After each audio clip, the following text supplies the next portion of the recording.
Après l'attaque israélienne inédite du mardi 9 septembre contre des chefs du Hamas palestinien à Doha, si la colère domine toujours au Qatar, ses voisins du Golfe ressentent, eux, une certaine inquiétude. Des bombes israéliennes se sont abattues sur le territoire d'un proche allié des États-Unis sans que Washington ne les condamne, questionnant ainsi son alliance avec l'Émirat.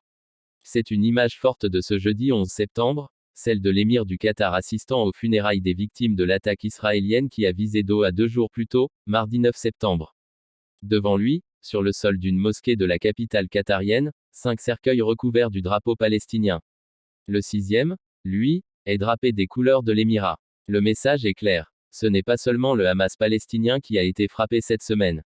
Au même moment, le Qatar démentait également avec force les informations selon lesquelles il entendait réévaluer son partenariat stratégique avec les États-Unis.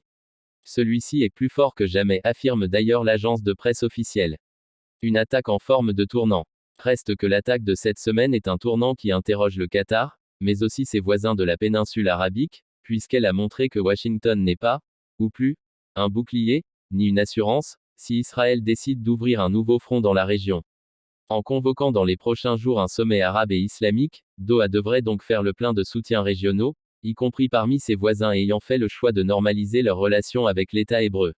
Le Premier ministre du Qatar, Mohamed Ben Abdelrahman Al Thani, a, lui, assuré ce jeudi devant le Conseil de sécurité de l'ONU que son pays, médiateur pour parvenir à un cessez-le-feu à Gaza, continuerait de jouer son rôle diplomatique, sans hésitation, pour arrêter le bain de sang.